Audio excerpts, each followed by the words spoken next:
These are the three major problem areas for Iran, and it's always been the case. Remember, the Persians are in the middle. So the Balochs are, first of all, Sunni Muslims. And as we discussed last class, the Sunnis and the Shias have never really gotten along well together. They have different, they're the same religion, Islam, but they have different belief systems. That's led to a lot of conflicts in the past. It's almost like the Catholics and the Protestants, okay? And so the Balochs have been trying to rebel against Iranians for a long time. I guarantee you that there are already Israeli and American special forces embedded in this area, okay? The reason why is that they want to encourage as much civil conflict as possible, but they also want to prepare the possibility for a ground invasion of America, okay?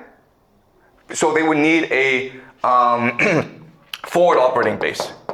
And this area could be a very good place for a beginning of a land invasion. Then over here, you have the Kurds, okay? The Kurds are another minority that seeks national sovereignty. And right now, what's happening is that the Americans and Israelis are bombing this area heavily, and they're targeting police stations. Why? Because they're trying to reduce and eliminate opposition so that they can arm the Kurds and have them come into this area and threaten Iran. What's also happening is that in Iraq, there are these Sunni groups, okay, that the Americans are basically bribing and arming, and they're basically fanatics, okay? They're ISIS.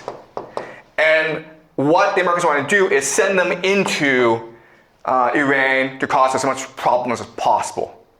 Okay? Then over here you have Azerbaijan. Azerbaijan, it is an independent country. What's really odd is that the majority of ethnic Azeris are actually in Iran. 6% are in the country, 40% are in the country of Azerbaijan. Which means that from the perspective of the Azerbaijani people, this war could be an opportunity to reunite the people, okay, and create a greater Azerbaijan. So these are the three problem areas that you have to watch as this war develops over the next few weeks, over the next few months, okay? So we already know what the American strategy will be because we've seen it in Libya, in Syria before. Okay, so what is the strategy? All right, so again, the strategy is to both attack without, okay, from outside, and inside as well. So what you're going to do is this. You're going to arm these people, embed special forces into these insurgent groups to lead them and provide air cover so they have a clear path into Iran and are able to eliminate opposition, okay? All right? So now you're attacking from without. Attacking from within means to cause as much pain and suffering in the interior of Iran as possible. All right? And how do you do that? Well, you do that through decapitation. Okay, let's go over the strategies. Okay, decapitation. Okay. And what you're doing is you're removing the elite, okay, or what we call command and control. Okay, you're basically eliminating the capacity of Iran to govern itself, to have a leadership, to have an elite. All right, command and control. Okay, so that's the first strategy. Second strategy is aerial bombardment, okay, aerial supremacy. So again, America has the most advanced airplanes in the world. And the way that it's using its airplanes is to destroy as much military installations as possible, but it's also engaging in acts of sabotage, okay? So what they're doing is they're carpet bombing. Okay, so they're carpet bombing Tehran, okay? they're doing soft targeting. Soft targeting. Soft targeting means that instead of attacking military installations, you attack hospitals. Why? Because you're degrading the capacities, you're degrading the state's capacity to rejuvenate itself, to be resilient, okay? The last thing is something called double tap. Double tap is this, okay? And it's really illegal or against international law. What you do is this. You attack a place, right? You kill some people, and then people try to come and help the people who are injured. And it could be like doctors, it could be emergency personnel, it could be relatives, right? And then you strike again to create as many civilian casualties as possible, right? And the entire idea is to create as much fear and anxiety in people as possible so that they lose the capacity to resist, right? And the last thing you do, and the last thing, of course, is to arm and bribe insurgents. Okay, so these are the three main pillars of the American strategy.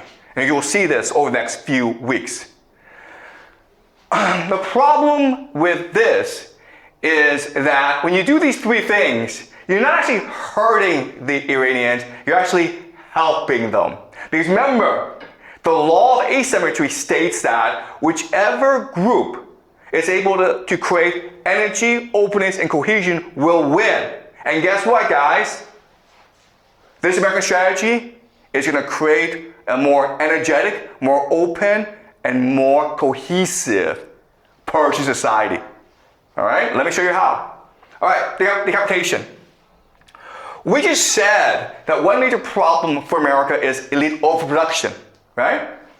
Well, with decapitation, what you're doing is you're solving this problem for the Iranians, right? Before, the huge problem for the Iranians were you have too many leaders and they all have their own stupid opinion and they all want to lead this war, right? But by killing so many leaders, you allow for more mobility, for more meritocracy, right? You're solving the problem of elite overproduction for the Iranians. That's a huge, huge bonus, guys, okay? So the leadership will become much more lean, much more mean, much more determined, and much more strategic, okay? That's number one. Number two, air supremacy. Well, when you do this to people, when you carpet bomb Tehran, you're creating a more cohesive society. Why? Because the major conflict in Iran for many decades was the conflict between the urban areas and the rural areas. The rural areas were very religious, very poor, very backward. And the urban areas were educated, secular, and progressive. Okay? And so there's this huge conflict that led to a lot of riots, a lot of protests in Iran. But when you carpet bomb the cities, which are the main source of support for progressive Western policies, you make them united with the rural areas, okay? Does that make sense? The Iranian people no longer see each other as enemies, they see the Americans, the Israelis as enemies. You create a much more cohesive society, who are willing to fight together. And that's a problem, okay? All right, the last thing. Yes, you are arming the insurgents, the Bullocks, the Kurds, the Azeris. Okay, that's fine. The problem with this is that you are now activating, galvanizing Persian nationalism. Right? For the longest time, the Persian national identity was suppressed by the theocracy because they want to create a more, they want to create a grand religion that unites all ethnicities. When you turn the other minorities against the Iranians, then the Persian people have to come together and remember their history, celebrate their identity. And this is the key, okay?